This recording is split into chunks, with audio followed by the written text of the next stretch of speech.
करायचे स्मरण. गुरुर्ब्रह्मा गुरुर्विष्णू गुरुर्देव महेश्वरः सद्गुरु साक्षात परब्रह्म तस्मै श्री सद्गुरुभ्यो नमः. जय जय रघुवीर समर्थ. जय जय रघुवीर समर्थ. श्रीमद दासबोध दशक 19वा. शिकवण नाम. समास 8वा. उपाधी लक्षण नाम. श्रीराम समर्थ समर्थांनी दशक 8वा उपाधी लक्षण. तर उपाधी म्हणजे काय? मनुष्याच्या या मूळ स्वरूपातला लागलेली बाह्य ओळख म्हणजे उपाधी. त्याची जबाबदारी काय आहे, भूमिका काय आहे, संसारातील बंधनं काय आहे, धन पद प्रतिष्ठा कुटुंब व्यवहार विद्या सत्ता अभिमान, म्हणजे या सगळ्या गोष्टींमुळे मनुष्य अनेक प्रकारच्या उपाधीमध्ये सापडलेला आहे, अडकलेला आहे.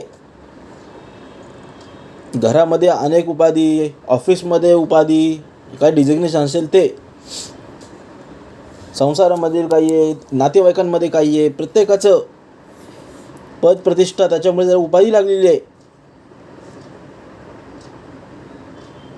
समर्थ सांगतात मनुष्याच्या स्वभावातील त्याच्या उपाधी ओळखायचे आहेत. विविध त्याचे गुण आहेत, दोष आहेत, ते व्यवहारातील चुकांची कारणं आणि उपाधीमुळे निर्माण होणारा जो अडथळा आहे यांचं समर्थांनी विवेचन केलेलं आहे. उपाधी आवश्यक आहे, उपाधी आवश्यक नाही सुद्धा, दोन्ही आहे. आणि उपाधी जर आवश्यक असेल तर तिथे विवेकाने स्वीकारायची आहे, समजून घ्यायचं आहे.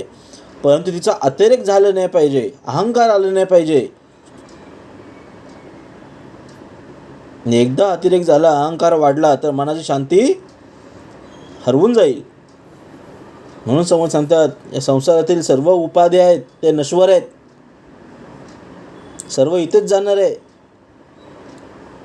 तुमचं काही डिझिग्नेशन असो, CEO असो, मॅनेजर असो, पोस्ट काही असो, हे संसारातलं सर्व इथेच राहणार आहेत. खरं श्रेष्ठत्व जे तुमचं आहे ते अंतःकरणातील समाधान आहे, विवेक आहे आणि परब्रह्माच्या निश्चळ अवस्थेत आहे. म्हणून प्रत्येक माणसाने व्यवहार करताना उपाधीमध्ये अडकून राहू नये. या उपाधीतून आपल्याला बाहेर पडायचं आहे, अलिप्त व्हायचं आहे. आणि समाधानी कसं राहता येईल याच्यावर आपल्याला भर देता आला पाहिजे. पहिल्याच ओळीमध्ये दिलं आहे, सृष्टीमध्ये बहुलोक परिभ्रमणे कळे कौतुक, नाना प्रकारीचे विवेक आढळू लागती. म्हणजे जगामध्ये या सृष्टीमध्ये अनेक प्रकारची लोक आहेत. वेगवेगळ्या ठिकाणी प्रवास केला तर त्यांचं स्वभाव गुण त्यांच्या वागण्याच्या विविध पद्धती समजू लागतात. आणि आपण जर जग पाहिल्याने त्याच्या अनेक प्रकारच्या विवेक जे होतात ते आपल्याला प्राप्त होतं. नाना प्रकारचे विचाराचे लोक आपल्याला नजरेला पडू लागतात. पुढे सांगितलं आहे, किती प्रपंची जन अखंड वृत्ती उदासीन, सुख दुःखे समाधान दंडळेना.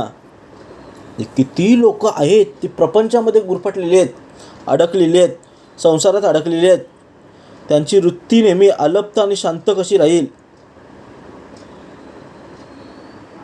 काय दिले? अखंड वृत्ती उदासीन, सुख दुःखे समाधान दंडळेना. म्हणजे त्यांची वृत्ती नेहमी अलिप्त आणि शांत असतं. सुख येऊ दे ना दुःख येऊ दे तरी त्यांचं मनाचं समाधान ढळत नाही. तिथे दिलं आहे सुख दुःखे समाधान दंडळेना. कितीही संसारामध्ये असले, काही असले, त्यांच्याकडे जर विचार करण्याचे विवेकाने विचार केला असेल तर त्यांची जी पातळी आहे, सुखदुःख आहेत, जी क्षमता आहे ती ढसळत नाही. स्वभावाची नेमक बोलती, सहजची नेमक चालती, अपूर्व बोलण्याची स्थिती सकळांसी माने. म्हणजे स्वाभाविकच आहेत, जे अत्यंत आहेत ते मोजकं बोलतात. काही लोक आहेत जे त्यांच्या पद्धतीने ते स्वभावातच मोजकं बोलतात पण योग्य बोलतात, जे काय ते खरं बोलतात. त्यांचं वागणंही व्यवस्थित असतं, आपल्याला समजतं ते. त्यामुळे त्यांचं काय होतं, बोलणं आणि वागणं हे सर्वांना प्रेरित करतं, आवडतं, सगळ्यांना मान्य होतं. इथे दिले, अपूर्व बोलण्याची स्थिती सगळ्यांची माने. जर तुम्ही कमी बोललात तर लोकांना तुम्ही निश्चित आवडाल, पण तुमचं विवेकाने बोलता आलं पाहिजे, चांगलं बोलता आलं पाहिजे, तेव्हाच तुम्ही म्हणजे सगळ्यांची माने. सहजची ताळ ज्ञान येते, स्वभावाची राग ज्ञान उमटते, सहजची कळत जाते, न्यायनीती लक्षणं. म्हणजे काही ज्ञान माणसाला उपजतच प्राप्त होतं.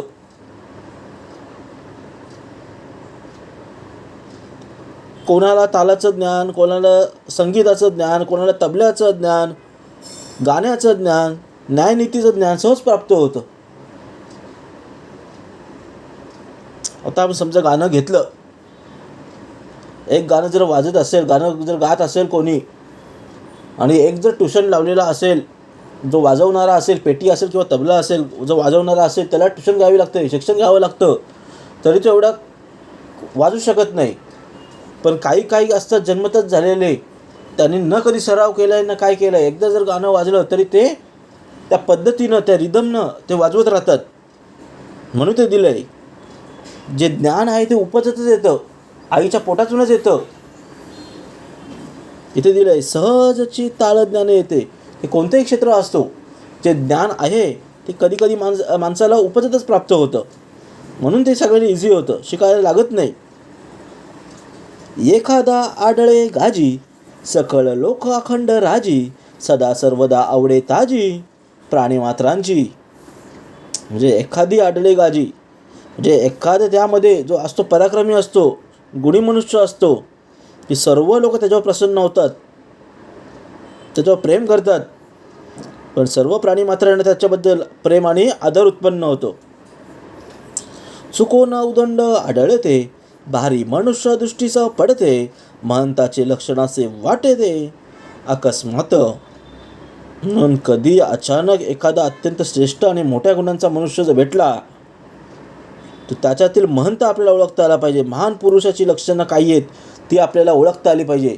ती आपोआप दिसतात, त्यांच्या नजरेमध्ये दिसतात. जरी आपली नुसती नजर तरी पडली, त्याचा चेहरा सांगतो की समोरचा माणूस कसा आहे, त्याचे गुणदोष कसे आहेत. आणि महंताची लक्षणं वाटते अकस्मात. जर कोण साधू असेल, महंत असेल, मोठा महाराज असेल, त्याची लक्षणं आपल्याला लगेच दिसून येतात. ऐसे आढळता लोक, चमत्कारे गुण ग्राहिक, क्रिया बोलणे नेमक प्रत्ययाचे. म्हणजे काय सांगितलं, ऐसा आढळता लोक, चमत्कारे गुण ग्राहिक. म्हणजे असा श्रेष्ठ मनुष्य भेटल्यावर त्याच्यातील गुण ओळखण्याची जी क्षमता असते ती आश्चर्यकारक असते. ती सहजासहजी कोणाला समजत नाही. त्याचं बोलणं काय, त्याची कृती काय, त्याचा प्रत्यक्ष अनुभवावर त्याचा आधारित असतं. ते फक्त विवेकाने ओळखता आलं पाहिजे. सकळ अवगुणामध्ये अवगुण, आपले अवगुणे वाटते गुण, मोठे पाप करंट लक्षण, चुके नाकी. बघ किती छान ओवी सांगितले. स्वतःचा अवगुण आपल्याला गुण वाटतं, दुसऱ्यांचं गुण आपल्याला अवगुण वाटतं. दुसऱ्यांचा अवगुण आपल्याला अवगुण वाटतं, पण आपण जी चुकी करतोय तर आपण समाधानी वाटतो, आपण करंट पण घेऊन जातो. म्हणजे आपल्या स्वतःच्या दोषांना गुण देऊन गुण समजणं हा सर्वात मोठा दोष आहे. ही वृत्ती माणसाला करंटपणाकडे घेऊन जातं. म्हणून प्रत्येकाला स्वतःच्या चुका ओळखता आल्या पाहिजेत आणि हे आवश्यक आहे. ढळेची काम होते सदा, जे जपल्याने नव्हे सर्वदा, ते पिळपेचांची आपदा आढळेची ना. म्हणजे ढळेची कामं ते होते सदा. म्हणजे जेथे एखादं व्यक्ती एखादं काम सहज आणि धडाड्याने करतं, एका कामात चतुर असतं, तो पटकन रिझॉल्व करतो, पटकन सॉल्व्ह करतो आणि पुढे जातो. आणि दुसरा माणूस जर तिथेच असला, तोच काम करत असेल, काळजीपूर्वक करीत असेल, तर त्याला ते जमत नाही, तो त्याच्यामध्ये अडकून राहतो. म्हणून योग्य कौशल्य, योग्य चातुर्य असेल तर अनावश्यक ज्या अडचणी असतात ते निर्माण होत नाही. म्हणून आपल्याला हुशार आता आला पाहिजे, कौशल्य असलं पाहिजे, प्रत्येक गोष्टीचं ज्ञान असलं पाहिजे, प्रत्येक गोष्टीत आपल्याला बाहेर पडता आलं पाहिजे. इथे दिले ढळ्याची काम होते सदा, जे जपले नवे नवे सर्वदा. देव आपल्याला कृपा करतोयच, कसाही माणूस असू दे आपल्याला त्यामधून बाहेर काढतोयच. भक्ती करणारे असतील, जेव्हा दोन मनुष्य असतील, दोन्ही भक्ती करणारे आहेत, पण एक चतुर आहे आणि एक कष्टाळू आहे. तो श्रद्धा ठेवून देवावरती आहे, सर्व काम त्याच्यावरती सोपवून देतो. देवाला माहिती आहे हा चतुर आहे, याच्यावर कृपा तर आहेच, पण तो स्वतःहून बाहेर पडेल, काही प्रॉब्लेम नाही आहे. पण जो अडकला आहे, जो दुसरा माणूस आहे, तो काळजीपोटी काम करतोय, हळूहळू काम करतोय, त्याला समर्थसुद्धा त्या चक्रातून बाहेर काढतात.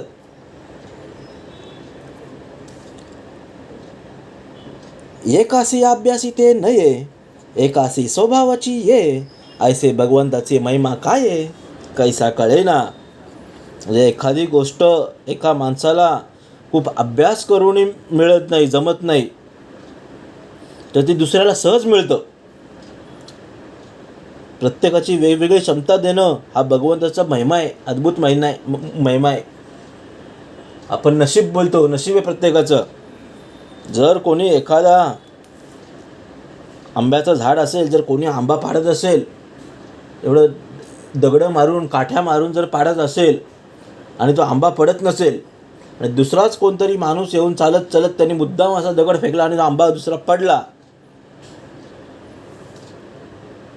जर तो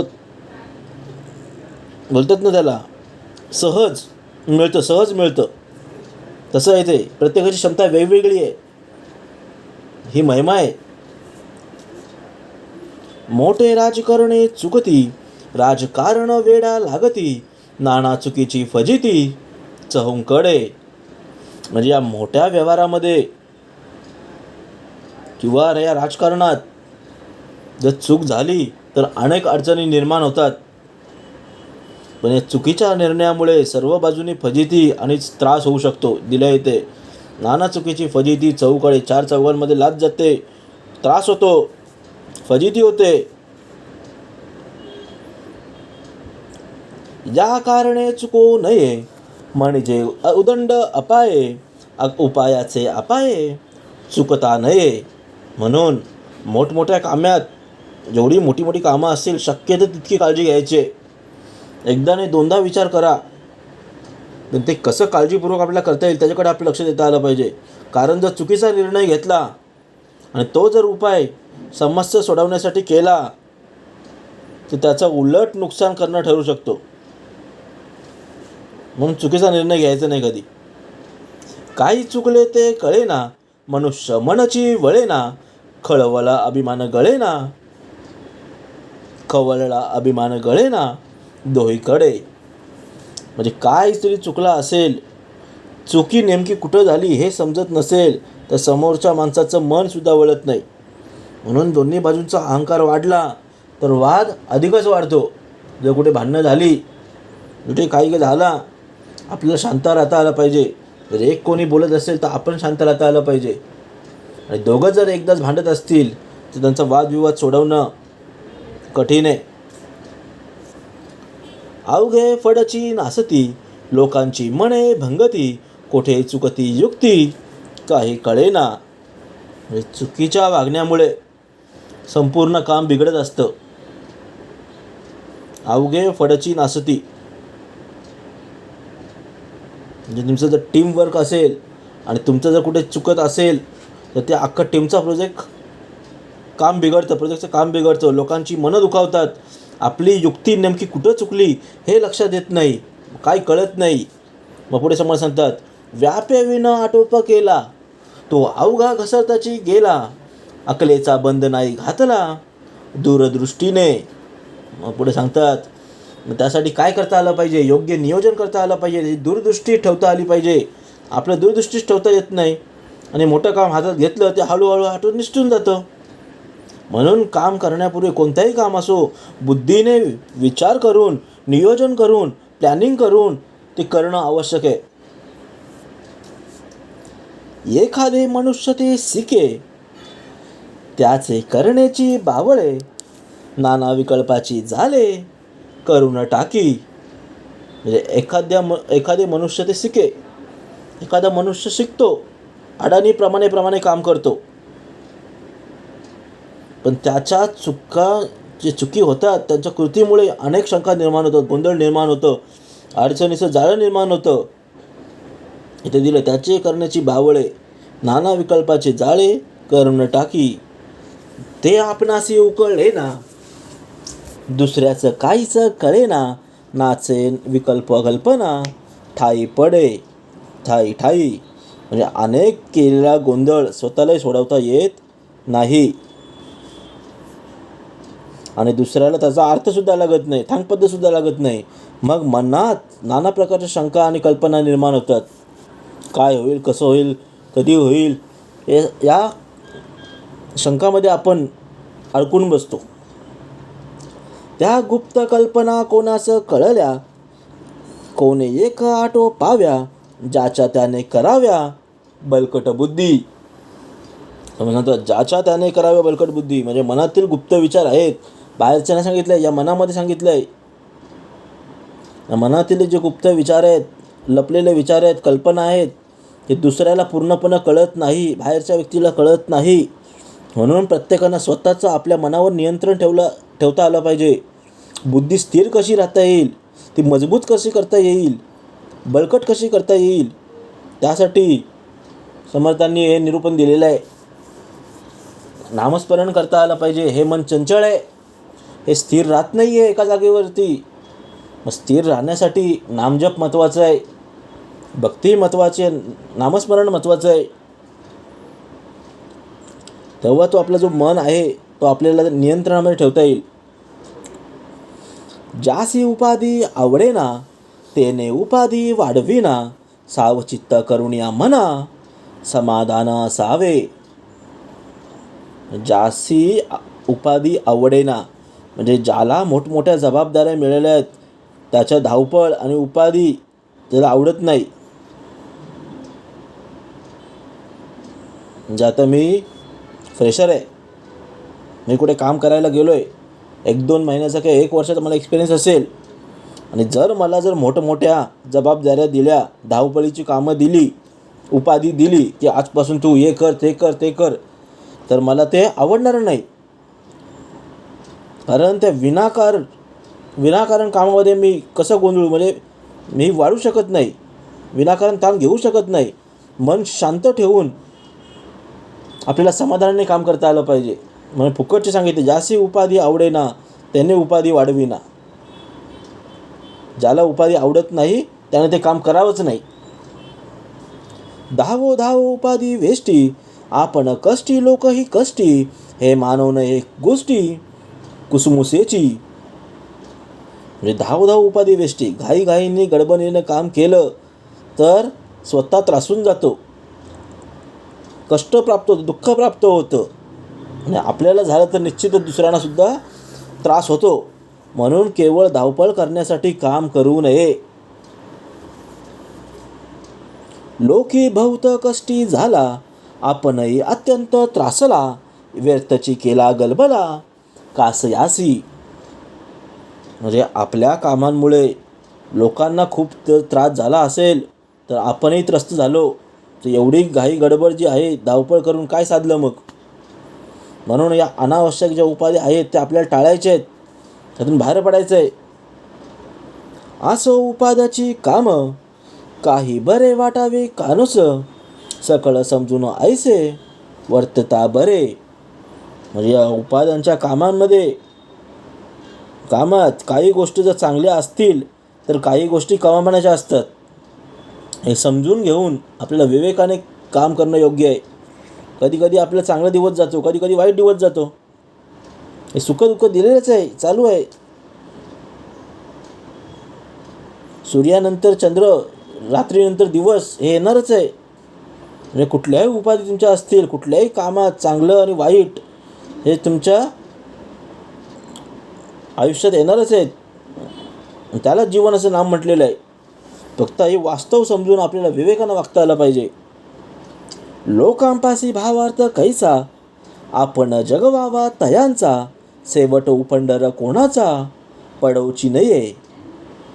लोकांपाशी भावार्थ कैसा, म्हणजे सर्व लोकांमध्ये स्वतःहून जर आपण दृढ निश्चय किंवा भाव असतोच असं नाही, पण योग्य नेतृत्वानं जो भाव जागृत ठेवतो तो शेवटी कोणाची कधीची फजिती होणार नाही याची काळजी असावी.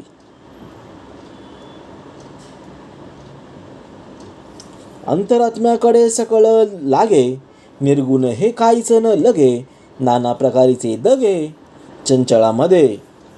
म्हणजे जंगलातील काय सांगितले, अंतरात्म्याकडे सकळ लागे म्हणजे चंचल जगातील व्यवहारात अनेक प्रकारचे धोके आहेत, अनेक अडचणी आहेत, पण आपल्याला निर्गुण परब्रह्मस्वरूप अवस्थेला या चंचल मार्गाचा स्पर्शसुद्धा होत नाही. निर्गुण हे काहीच न लगे, जे निर्गुण असतात, जे निर्गुण आहेत त्याला एक कोणत्याही प्रकारचा दाग लागत नाही, तो आपोआप सारून निघून जातो. शुद्ध विश्रांताचे स्थळ ते एकची निर्मळ निश्चळ, ते विकाराची सकळ निर्विकार होती. निर्मळ निश्चळ परब्रह्म हेच खरं रूपे विश्रांतीचं स्थान आहे. आपण कशामध्ये अडकलोय? संसारामध्ये, भोगामध्ये, पैशांमध्ये, श्रीमंतीमध्ये आपण त्याच्यामध्ये अडकलोय. आपल्याला सुख कशामध्ये आहे? निर्मळमध्ये, निश्चळ आहे. परब्रह्माचं हेच खरं विश्रांती स्थान आहे. ते मनातील सर्व विकार जे आहे ते शांत होऊन निर्विकार अवस्था प्राप्त होतं, त्याला खरं सुख म्हटलेलं आहे. ती निर्विकार होती. उद्वेग अवघे तुटून जाती, मनासी वाटे विश्रांती, ऐसे दुर्लभ परब्रह्मस्थिती विवेक सांभाळावी. म्हणजे या उद्वेग अवघे तुटून जाती म्हणजे या परब्रह्माच्या जे अनुभव असतात, त्या अनुभव तिथे मनातील सर्व चिंता आणि उद्वेग नाहीसे होतात आणि खरी जी शांतता आहे, जी आत्मशांती आहे ती प्राप्त होतं. म्हणून ही जी दुर्लभ अवस्था आहे ना, ती विवेकाने साठवून ठेवता आली पाहिजे, टिकून ठेवता आली पाहिजे. आपण असं उपाधी मुळीच नाही, ऋणानं बुंदे मिळाले सर्वही, आले गेल्याची शिती नाही, ऐसे झाले पाहिजे. बघा किती छान सांगितले. आपल्या जीवनातील अनेक संबंध हे ऋणानुबंधांमुळे झालेले आहे. कोणीतरी येतं जातं, ते टेम्पररी आहे, परमनंट नाही आहे. पण मनाने फार अस्वस्थ होऊ नये. आपल्याला अलिप्त राहता आलं पाहिजे, समत्व ठेवता आलं पाहिजे. एखादं तुम्ही जर जॉबमध्ये काम कॉर्पोरेटमध्ये जर काम करत असाल, एखाद्या मित्राची तुमची जोडी पटत असेल आणि कधी ना कधी त्यांनी जॉब सोडला तर तुम्हाला चांगलं वाटत नाही किंवा त्याला चांगलं वाटत नाही. म्हणून सांगते, कोणीतरी येणे जाणे अस्वस्थ होऊ नये, अलिप्त राहता आलं पाहिजे, एकटं राहता आलं पाहिजे आणि समभाव ठेवता आलं पाहिजे.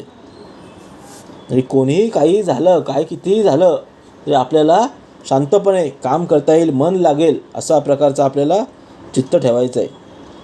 जो उपाधीस कंटाळला तो निवांत होऊन बैसला, आटोपेना तो गलबला कासयासी.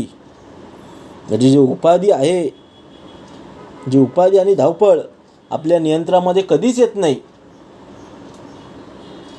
तिच्या मागं आपण का धावायचं? कशाला त्याच्या मागे धावायचं? अशा अनावस्थित गोंधळापासून आपल्याला दूर होऊन शांत राहणं, एकांत राहणं हे चांगलं आहे. काही गलबना काही निवळ, ऐसा कठीण जावा काळ, जेणे करता विश्रांती वेळ आपणासी व्हावे. म्हणजे काही गलबला काही निवळ, म्हणजे या जीवनात काही वेळ कामाची धावपळ असणारच आहे, पण काही वेळ शांततेसाठी आपल्याला राखून ठेवायचं आहे, जेणेकरून आपल्या मनाला विश्रांती मिळेल आणि आपले जो जीवन आहे ते संतुलित राहील.